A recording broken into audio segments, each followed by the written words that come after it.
എല്ലാവർക്കും Arya serial spot റിവ്യൂയിലേക്ക് സ്വാഗതം. ഈ വീഡിയോ ഇഷ്ടപ്പെടുവാണെങ്കിൽ ഒന്ന് ലൈക്ക് ചെയ്തും സബ്സ്ക്രൈബ് ചെയ്തും ഒന്ന് സപ്പോർട്ട് ചെയ്യണം കേട്ടോ. അവർ വിവാഹിതരായ ഈ ആഴ്ചത്തെ റിവ്യൂ ആണ് പറയാൻ പോകുന്നത്. അജയുടെ വീട്ടില് പൂജ നടന്നുകൊണ്ടിരിക്കുവാണേ. ആ പൂജയിൽ വെച്ച് കുറച്ച് കാര്യങ്ങൾ നടക്കാൻ പോകുന്നുണ്ട്. വേറൊന്നുമല്ല, അച്യുതൻ അവിടെ വെച്ച് ഭവാനി മേഡത്തെ കാണുന്നുണ്ട്. ഭവാനിയെ കാണുന്നതോട് കൂടി തന്നെ ഒരുപാട് കാര്യങ്ങൾ അച്യുതൻ മനസ്സിലാക്കുന്നുണ്ട്. അപ്പോ ഭവാനി മേഡം ഈ കുടുംബത്തിലെ അംഗമായിരുന്നോ? ഇതായിരുന്നോ ഭവാനി മേഡത്തിന്റെ വീട്? അങ്ങനെയാണെങ്കിൽ ഭൂമിയുടെ വീടും ഇതാണ്. ഈ വീട്ടിലെ കുട്ടിയാണ് ഭൂമി എന്നുള്ള കാര്യം അച്യുതൻ മനസ്സിലാക്കുന്നുണ്ട്. മാത്രമല്ല, വേറൊരു ഞെട്ടിക്കുന്ന രഹസ്യം കൂടെ മനസ്സിലാക്കുന്നുണ്ട് അച്യുതൻ. അന്ന് ഭവാനി മേഡം കൊല്ലാൻ ഏൽപ്പിച്ചിരുന്ന അഭിരാമി എന്ന കുട്ടി അച്യുതന്റെ മകളായിട്ട് വളർന്നു കഴിഞ്ഞു. ഭൂമിജ അഭിരാമിയാണ് എന്ന സത്യം ഭവാനി മേഡം അറിഞ്ഞു കഴിഞ്ഞാൽ അടുത്ത നിമിഷം തന്നെ അച്യുതനെയും നമ്മുടെ ഭൂമിജയെയും ഭവാനി കൊല്ലും എന്നുള്ള കാര്യങ്ങൾ അച്യുതൻ ഇങ്ങനെ ഓർക്കുന്നുണ്ട്. കാര്യങ്ങളൊക്കെ ആലോചിച്ച് അച്യുതൻ ടെൻഷനായിരിക്കുവാണ്. അങ്ങനെ ഭവാനിയുടെ കണ്ണിൽ നിന്ന് മറഞ്ഞു നടക്കുന്നുണ്ട് അച്യുതൻ. എന്നാൽ തന്നെ അധിക നിമിഷം അങ്ങനെ നിൽക്കാനും കഴിയുന്നില്ല. പൂജയില് വെച്ച് തന്നെ ഭവാനിയാണെങ്കിൽ അച്യുതനെ കാണാനും പോകുന്നുണ്ട്. കഥയിൽ സംഭവിക്കാൻ പോകുന്നതെന്ന് വെച്ചാൽ, പൂജ നടക്കുന്ന സമയത്ത് പൂജ ചെയ്യുന്നത് മെയിനായിട്ട് നമ്മുടെ സംഗീതയുടെ ഭർത്താവുമാണ്. പൂജ ചെയ്തുകൊണ്ടിരിക്കുന്ന സമയത്ത് മുത്തശ്ശി പറയുവാണ് ആരതി ഒഴിയണമെന്ന്. സമയത്ത് അഞ്ജനയ്ക്കൊരു ആഗ്രഹമുണ്ട്. എന്തെന്ന് വെച്ചാൽ, ആരതി ഒഴിയേണ്ടത് അഞ്ജനയും അജയും ചേർന്നായിരിക്കണം എന്നൊരാഗ്രഹം മുത്തശ്ശിയോട് അഞ്ജന പറയുന്നുണ്ട്. ആ സമയത്ത് മുത്തശ്ശി പറയുവാണ് ആയിക്കോട്ടെ, പൂജ ഇത്രയും നേരം ചെയ്തത് അപ്പച്ചിയും അമ്മാവനും കൂടെ അല്ലേ? ആരതി ഒഴിയുന്നത് ഞാനും അജയും ആയിക്കോട്ടെ, ഞാനും അജയും ചേർന്ന് ചെയ്തോട്ടെ മുത്തശ്ശി എന്ന് ചോദിക്കുന്നു. സമയത്ത് മുത്തശ്ശി പറയാണ് അതിനെന്താ, മോള് ചെയ്തോ എന്ന് തന്നെ പറയുന്നുണ്ട്. അങ്ങനെ അവർ അനുവാദം നൽകുന്നുണ്ട്. ഇതിലൊന്നും താല്പര്യമില്ലാതിരിക്കുന്ന അജയെ പിടിച്ചു വലിച്ചു വരുത്തിയിട്ട് ഇവര് രണ്ടുപേരും കൂടെ ആരതി ഒഴിയാൻ വേണ്ടിയുള്ള തയ്യാറെടുപ്പാണ്. പിന്നെ അജയും അഞ്ജനയും ചേർന്ന് ആരതി ഒഴിയുന്ന സമയത്ത് പെട്ടെന്ന് അഞ്ജനയുടെ ശ്രദ്ധ മാറുന്നുണ്ട്. ആ സമയത്ത് ഈ വിളക്ക് വീഴാൻ പോകുന്നുണ്ട്. സമയത്ത് വിളക്ക് വീഴാതെ പെട്ടെന്ന് പിടിച്ച് താങ്ങി നിർത്തുന്നത് വേറെ ആരുമല്ല, നമ്മുടെ ഭൂമിജയാണ്. ആ വിളക്ക് വീഴാതെ ഒന്ന് നിർത്തിയെന്നേ ഉള്ളൂ. പക്ഷെ അതൊരു വലിയ ഒരു പ്രശ്നമായി മാറുമെന്ന് ഭൂമിയും വിചാരിച്ചില്ല. പക്ഷെ ആ സമയത്ത് അങ്ങോട്ടേക്ക് അഞ്ജന മാറുന്നതും ഭൂമിയും അജയും ആ വിളക്ക് പിടിച്ച് നിൽക്കുന്നതായിട്ടാണ് കാണിക്കുന്നത്. രണ്ടുപേരും ഇങ്ങനെ വിളക്ക് പിടിച്ചുകൊണ്ട് നിൽക്കുന്നത് കാണുമ്പോൾ അഞ്ജനയ്ക്ക് അങ്ങോട്ട് ഷോക്കായി നിൽക്കുവാണേ. അഞ്ജന ആ സമയത്ത് ഇങ്ങനെ അമ്മയെ തന്നെ നോക്കുന്നത്, അതായത് ഭവാനിയെ നോക്കുന്നുണ്ട്. ഭവാനിക്കാണെങ്കിൽ അങ്ങോട്ട് ദേഷ്യവും വരുന്നുണ്ട്. മാത്രമല്ല, ഭൂമി ഈ പൂജയിൽ കുടുംബത്തിലെ ഒരു അംഗത്തെ പോലെ നിറഞ്ഞു നിൽക്കുന്നത് ഭവാനിക്ക് ഒട്ടും തന്നെ ഇഷ്ടപ്പെടുന്നില്ല. എനിക്കാണെങ്കിൽ എല്ലാവരുടെ മുൻപിൽ വെച്ച് ഒന്നും പറയാനും പറ്റാത്ത അവസ്ഥയാണ്. ഭവാനി ദേഷ്യമൊക്കെ കൺട്രോൾ ചെയ്ത് നിൽക്കുന്ന സമയമാണ്. ഒരു പൊട്ടിത്തെറി കഴിഞ്ഞതിന് ശേഷം പറയുവാണ് ഈ കാര്യങ്ങളിലെല്ലാം ഇടപെടാൻ ഇവൾ ആരാന്ന് തന്നെ ഭവാനി ചോദിക്കുന്നുണ്ട് ഭൂമിജയോട്. പൂജ കഴിഞ്ഞ സമയം കിച്ചണിൽ വെച്ചിട്ട് നമ്മുടെ അഞ്ജന ഭൂമിയെ കാണുന്നുണ്ട്. ഭൂമിയാണെങ്കിൽ നല്ല രീതിയിൽ തന്നെ സംസാരിക്കുന്നുണ്ട് അഞ്ജനയോട്. ആണെങ്കിൽ മനഃപൂർവ്വം പ്രശ്നം ഉണ്ടാക്കാൻ വേണ്ടി വന്ന് സംസാരിക്കുന്നതാണ് ഭൂമിയോട്. ഭൂമിയെ പറഞ്ഞ് മോശമായിട്ട് സംസാരിക്കുന്നുണ്ട്. എനിക്ക് വിഷമാകുന്ന രീതിയിലേക്കാണ് ഈ അഞ്ജന സംസാരിക്കുന്നത്. അഞ്ജന പറയുവാണ് നീ ആരാടി? പലഹാരം വിൽക്കാൻ വന്നവള് മര്യാദയ്ക്ക് പലഹാരം വിട്ടിട്ട് പോയിക്കോളണം, അല്ലാതെ ഈ കുടുംബത്തിലെ അംഗത്തെ പോലെ ഇവിടെ കേറി വന്ന് നിൽക്കുക, ഈ പൂജയിൽ പങ്കെടുക്കുക, ഇതൊക്കെ ചെയ്യാൻ നിനക്ക് ആരാടി അവകാശം തന്നത്? അഞ്ജന പറയുവാണ് നീ ഇപ്പൊ ചെയ്തോണ്ടിരിക്കുന്നത് ഫാദർലെസ് പരിപാടിയാണ്. നിനക്കൊന്നും അച്ഛൻ ഉണ്ടാകുന്നില്ല. അച്ഛൻ ഉണ്ടെങ്കിൽ തന്നെ അയാൾ ഒരു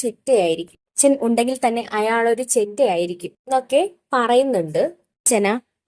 അഞ്ജന സംസാരിക്കുന്ന സമയത്ത് അതിരിക്കുമായിരുന്നു ഭൂമി. പക്ഷെ അച്ഛനെ പറ്റി പറഞ്ഞപ്പോ ഭൂമിക്ക് അങ്ങോട്ട് ദേഷ്യം വന്നിട്ട് ഭൂമിജ ഒരടി ചെകിടത്ത് കൊടുക്കുന്നുണ്ട്. ഭൂമിക്ക് ഒട്ടും സഹിക്കാൻ കഴിയാതെയാണ് അഞ്ജനയ്ക്ക് അടി കൊടുക്കുന്നത്. ഭൂമിജയുടെ കയ്യിൽ നിന്നും അടി വാങ്ങിയതിന് ശേഷം അഞ്ജനയാണെങ്കിൽ ആകെ ദേഷ്യത്തോടെ തന്നെ നോക്കുന്നു. അഞ്ജന ചോദിക്കുവാണ് നീ എന്നെ തല്ലിയല്ലേ?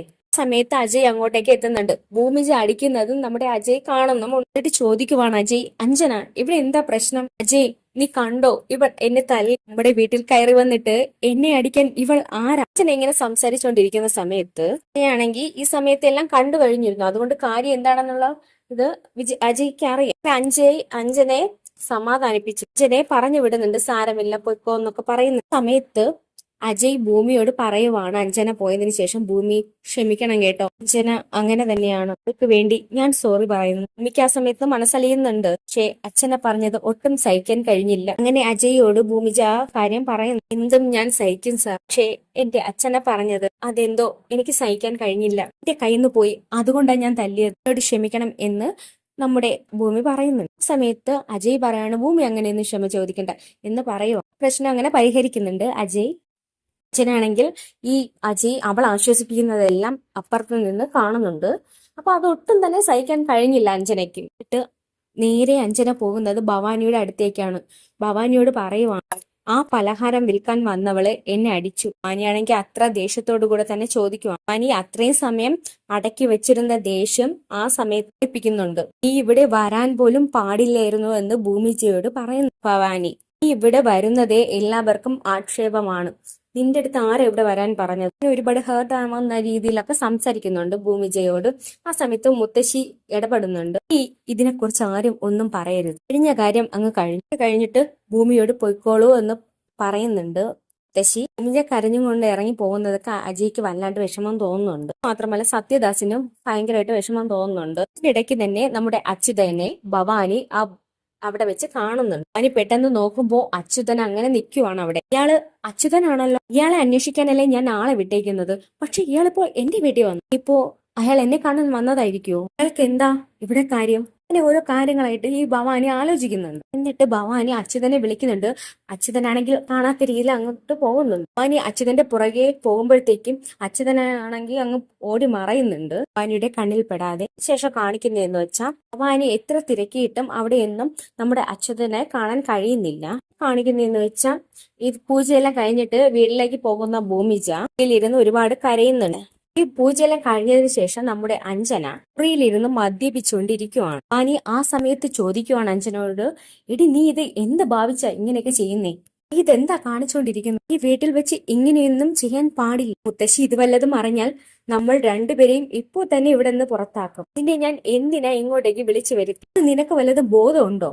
ഓരോ കാര്യങ്ങളായിട്ട് പറഞ്ഞ് ഭവാനി അഞ്ജനയെ വഴക്ക് പറഞ്ഞുകൊണ്ടേ ഇരിക്കുവാണ്. ഇതിനിടയ്ക്ക് അഞ്ജന പറയുവാണ്, പൂജയിൽ വെച്ച് ഞാൻ അനുഭവിച്ച അപമാനം എന്താന്ന് അമ്മയ്ക്ക് അറിയോ, അജയ്ക്ക് എന്നെ തീരെ ഇഷ്ടമില്ല, അജയ്ക്ക് അവളെയാണ് ഇഷ്ടം, ആ ഭൂമിയെ.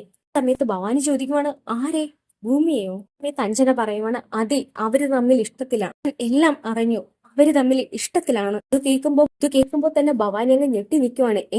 ആ പായസം വിൽക്കാൻ വന്നവൾ, അവളും അജയും തമ്മിൽ ബന്ധമുണ്ടോ, എനിക്ക് വിശ്വസിക്കാൻ കഴിയുന്നില്ല അഞ്ജന എന്ന് ഭവാനി പറയുന്നുണ്ട്. എന്നിട്ട് ചോദിക്കുന്നത്, നീ എന്തൊക്കെയാണ് ഈ പറയുന്നത്? ഇത് ഭവാനി അങ്ങനെ ചോദിക്കുന്ന സമയത്ത് അഞ്ജനയാണെങ്കിൽ ഒരു ഗ്ലാസ് എടുത്ത് തറയിൽ എറിഞ്ഞു പൊട്ടിക്കുന്നുണ്ട്. അതോടൊപ്പം തന്നെ ഒരുപാട് കുടിച്ച അഞ്ജന ബോധം കെട്ടിട്ട് ആ ബെഡിൽ തന്നെ വീഴുന്നുണ്ട്. ഈ ഗ്ലാസ് പൊട്ടിയ സൗണ്ടില് അങ്ങോട്ടേക്ക് നമ്മുടെ മുത്തശ്ശിയും സംഗീതയും എല്ലാവരും വരുന്നുണ്ട്. ഇന്ന് റൂമിൽ നോക്കുമ്പോൾ റൂം തുറന്ന് വന്നപ്പോ ഗ്ലാസ് പൊട്ടിക്കിടക്കുന്നു, അച്ഛനെ ബോധം നശിച്ച് ബെഡിൽ കിടക്കുന്നു. ഈ സീനെല്ലാം മുത്തശ്ശി കണ്ടിട്ട് മുത്തശ്ശിയാണെങ്കിൽ ആകെ ഷോക്കായിട്ട് നിൽക്കുവാണ്. അപ്പോഴത്തേന് ഭവാനിയോട് മുത്തശ്ശി, ഇതെന്തൊക്കെയാ ഭവാനി, എന്റെ മോളെന്താ ഇങ്ങനെ, അവൾക്ക് ഇങ്ങനെ ഒരു മുഖം ഉണ്ടായിരുന്നു എന്ന് ചോദിക്കുമ്പോ, അത് അമ്മ ക്ഷമിക്കണം, അത് നോർത്ത് ഇന്ത്യയിൽ വെച്ച് അവള് പൊട്ട ശീലങ്ങൾ പഠിച്ചിട്ട് വന്നിരിക്കുന്നു, ഞാൻ പറഞ്ഞ് ശരിയാക്കിക്കോളാം, ഇതിപ്പോ അത്ര സീരിയസ് ആയിട്ടുള്ള കാര്യമൊന്നും അല്ല എന്നൊക്കെ പറഞ്ഞ് ഭവാനി മുത്തശ്ശിയോട് പറയുന്നു. പ്രശ്നം സോൾവ് ചെയ്യാൻ നോക്കുമ്പോൾ മുത്തശ്ശി പറയുന്നുണ്ട്, അല്ല ഭവാനി പറയുന്നത് പോലെ ഇതൊരു ചെറിയ കാര്യമല്ല, ഇങ്ങനെയൊക്കെയാണ് ഇവളുടെ പോക്കെങ്കിൽ വിവാഹം വേണോ വേണ്ടയോ എന്ന് എനിക്കൊന്ന് തീരുമാനിക്കാം, എന്ന് എനിക്ക് ആലോചിക്കേണ്ടി വരും എന്ന് മുത്തശ്ശി പറയുമ്പോൾ ഭവാനിയാണെങ്കിൽ അമ്പരന്ന് നിൽക്കുവാണ്.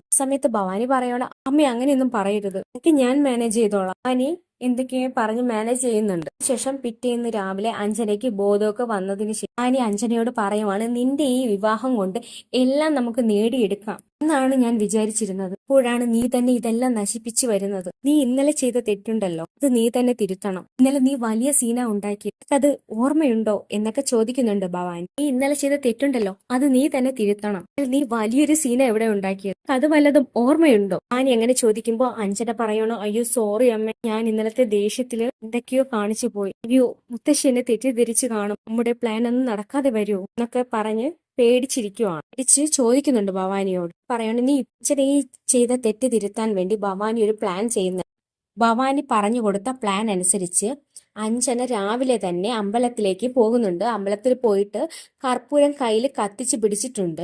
ഭവാനിയുടെയും അഞ്ജനയുടെയും ഒരു കള്ള പ്ലാനാണ്. ആ സമയം ആ അമ്പലത്തിലെ പൂജാരി വിളിച്ചിട്ട് അജയോട് പറയുവാണ്, നിങ്ങളുടെ വീട്ടിൽ അഞ്ജന എന്ന് പറയുന്ന കുട്ടി ഇവിടെ വന്ന് രാവിലെ മുതലേ പ്രാർത്ഥനയിലായിരുന്നു. മാത്രമല്ല കയ്യിൽ കർപ്പൂരം ഒത്തിച്ചു വെച്ച് നിൽക്കുന്നുണ്ടായിരുന്നു. നിന്ന് ഇവിടം വരെ വരണം ഒക്കെ സംസാരിച്ചുകൊണ്ട് പൂജാരി കാര്യങ്ങളെല്ലാം പറഞ്ഞു കൊടുക്കുന്നുണ്ട് അജയോട്. ആ സമയത്ത് അജയ് ചോദിക്കുവാണ്, കയ്യിൽ കർപ്പൂരം കത്തിച്ചെന്നോ? കേട്ടിട്ട് ഷോക്കായിട്ട് അജയ് ആണെങ്കിൽ അമ്പലത്തിലേക്ക് ഓടി എത്തുന്നുണ്ട്. അതുപോലെ തന്നെ അജയ് ആണെങ്കിൽ മുത്തശ്ശിയോടും വീട്ടിലുള്ള എല്ലാവരോടും വിളിച്ച് പറയുന്നുണ്ട്, അഞ്ജന അമ്പലത്തില് കയ്യിൽ കർപ്പൂരം കത്തിച്ചുകൊണ്ട് നിൽക്കുവാണെന്ന്. എല്ലാവരും അമ്പലത്തിലേക്ക് വരുന്നുണ്ട്. സമയത്ത് അഞ്ജന പ്രാർത്ഥനയിലും കാര്യങ്ങളിലും ആയിരിക്കുവാണ്. അഞ്ജന സമയത്ത് മുത്തശ്ശിയാണെങ്കിൽ വിഷമത്തോടു കൂടി തന്നെ അഞ്ജനയോട് പറയാണ്, പോട്ടെ സാരമില്ല, മോൾക്കൊരു തെറ്റ് പറ്റി, അത് ഞാൻ ക്ഷമിച്ചിരിക്കുന്നു എന്നൊക്കെ പറഞ്ഞിട്ട് അഞ്ജനയോട് ക്ഷമിച്ചിട്ട് ആ കർപ്പൂരം ചിട്ട് വീട്ടിലേക്ക് അഞ്ജനയെ കൂട്ടിക്കൊണ്ട് പോകുന്നുണ്ട്. സമയം അഞ്ജനയ്ക്കും ഭവാനിക്കും അതൊരു സമാധാനമാകുന്നുണ്ട്.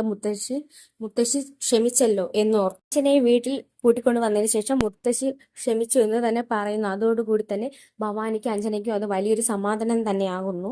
പ്ലാൻ വിജയിച്ചല്ലോ എന്നോർത്ത് സന്തോഷമാണ് ഭവാനിക്ക്. ഈ സമയം തന്നെ ഭൂമിയുടെ വീട്ടില് ആ കഴുത്തിൽ കിടക്കുന്ന മാല കണ്ടിട്ട് അച്യുതൻ പെട്ടെന്നൊന്ന് ഞെട്ടുന്നുണ്ട്. അച്യുതൻ ഞെട്ടുന്നത് വേറൊന്നും കൊണ്ടല്ല, ഇനി ഈ മാല വെച്ചിട്ട് ഭവാനി ഇതാണ് നമ്മുടെ അഭിരാമി എന്ന് ഭൂമിയെ തിരിച്ചറിഞ്ഞാൽ ഭൂമിക്ക് സേഫ് അല്ലല്ലോ എന്ന് വിചാരിച്ചിട്ട് ഭൂമിയോട് ആ മാല അഴിച്ചു വാങ്ങുന്നുണ്ട് അച്യുതൻ. അതിന്റെ കയ്യിലേക്ക് അഴിച്ചു തരാൻ പറയുന്നുണ്ട് ഭൂമിയോട്. അച്യുതൻ ഭൂമിയോട് പറയുന്നുണ്ട് ആ മാല അഴിച്ച് കയ്യിൽ തരാൻ പറയുന്നുണ്ട്. ഈ ആ സമയത്ത് അത് അഴിച്ച് കയ്യിൽ വെച്ചു കൊടുക്കുന്നുണ്ട്. ആണെങ്കിൽ വീട്ടിൽ വന്നതിന് ശേഷം ആ വീട്ടിലെ എല്ലാ കാര്യങ്ങളും അമ്മയോടും അച്ഛനോടും പറയുന്നുണ്ട്.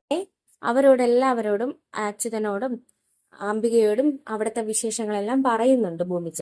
സത്യദാസ് എന്ന് പറയുന്ന സാറിനെ ഞാൻ കണ്ടായിരുന്നു. സാറിന്റെ ഭാര്യയും മകളും വർഷങ്ങളായിട്ട് കാണാനില്ലെന്നാ പറയുന്നേ. അവരെ അന്വേഷിച്ചുകൊണ്ടിരിക്കുവാണ് സാറ് ഉള്ള കാര്യം ഭൂമിച്ച പറയുന്നുണ്ട് അച്യുതനോട്. ഇത് കേൾക്കുമ്പോൾ തന്നെ അച്യുതന് വല്ലാത്ത ദേഷ്യവും തോന്നുന്നുണ്ട്, വല്ലാത്ത ടെൻഷനും തോന്നുന്നുണ്ട്. സാറ് നല്ല സ്നേഹത്തോടെ പെരുമാറുന്നത്, ഇത് നല്ല സാറാ, നല്ല മനുഷ്യനാണ് ഇതൊക്കെ പറഞ്ഞ് ഒരുപാട് കാര്യങ്ങൾ അവിടുത്തെ കാര്യങ്ങൾ ഭൂമിജ അച്യുതനോട് പറയുന്നുണ്ട്. ഈ കാര്യം പറയുമ്പോൾ അച്യുതന് അത് വല്ലാതെ ഫീൽ ചെയ്യുന്നു. അച്യുതന് ഏകദേശം മനസ്സിലാകുന്നുണ്ട് സത്യദാസിന്റെ മകളാണ് നമ്മുടെ ഭൂമിജ എന്നുള്ള കാര്യം. ഭൂമി ഇല്ലാത്ത ഒരു സമയം നോക്കിയിട്ട് അച്യുതൻ ഈ കാര്യങ്ങളെല്ലാം ഈ കഥയെല്ലാം തന്നെ അംബികയോട് പറയുന്നുണ്ട്. അല്ലെ ആ വീട്ടിലേക്ക് പോയിരുന്നു, ഇവിടെ വെച്ച് ഞാൻ ആ ഭവാനി മേടത്തെ കണ്ടു, ഇങ്ങനെ എല്ലാ സത്യങ്ങളും അച്യുതൻ പറയുന്നുണ്ട്. നമ്മുടെ ഭൂമിയുടെ വീടാണത്. സത്യദാസ് ഈ കാര്യം അറിഞ്ഞാൽ അയാളുടെ സ്വന്തം മകളെ അയാൾ വന്ന് കൂട്ടിക്കൊണ്ടു പോകും. പിന്നെ നമ്മുടെ ഭൂമിയെ നമുക്ക് ഇല്ലാണ്ടാകും. പിന്നെ ഓരോ കാര്യങ്ങൾ പറഞ്ഞ് അവര് രണ്ടുപേരും കൂടെ ഭയങ്കര ടെൻഷനോടും കൂടി തന്നെ സംസാരിച്ച് വിഷമിക്കുന്നുണ്ട്. പ്രശ്നങ്ങൾക്കെല്ലാം ഒരു പരിഹാരമായിട്ട് അച്യുതൻ ഒരു കാര്യം തീരുമാനിക്കുന്നു, നാട് വിട്ടിട്ട് വേറെ എങ്ങോട്ടെങ്കിലും പോകാമെന്ന്. ഇതിനിടയ്ക്ക് തന്നെ അച്യുതന് സുഖമില്ലാതാകുന്നു. മാത്രമല്ല മൂക്കിൽ നിന്ന് ബ്ലഡ് വരുന്നുണ്ട്. അതുപോലെ തന്നെ ഈ രോഗത്തെക്കുറിച്ച് വൈകാതെ തന്നെ അച്യുതനും നമ്മുടെ അംബികയും മനസ്സിലാക്കുന്നുണ്ട്. അതുപോലെ തന്നെ അച്യുതന്റെ അസുഖത്തെ പറ്റി അവർ മനസ്സിലാക്കുന്നു. അപ്പൊ ഇനി വരാൻ പോകുന്ന എപ്പിസോഡുകൾ വൺ ടിസ്റ്റോട് കൂടിയുള്ള അജയും ഭൂമിജയും ഉടൻ തന്നെ വിവാഹം കഴിക്കുന്ന എപ്പിസോഡും വരാൻ പോകുന്നു. അത് അജയ് അതുപോലെ തന്നെ കണ്ടുപിടിക്കുന്നുണ്ട് സത്യദാസിന്റെ മകളായ നമ്മുടെ അഭിരാമി ഭൂമിയാണെന്നുള്ള സത്യവും അറിയാൻ പോകുന്നു. അതൊക്കെ വരുന്ന എപ്പിസോഡുകളിൽ ഇതൊക്കെ കാണാൻ കഴിയുമായിരിക്കും. അപ്പോൾ അതൊക്കെ വെയിറ്റ് ചെയ്തിരുന്നതിനെ നമുക്ക് കാണാം. അപ്പോൾ ഈ വീഡിയോ ഇഷ്ടപ്പെടുവാണെങ്കിൽ ഒന്ന് ലൈക്ക് ചെയ്തും സബ്സ്ക്രൈബ് ചെയ്തും ഒന്ന് സപ്പോർട്ട് ചെയ്യണം കേട്ടോ.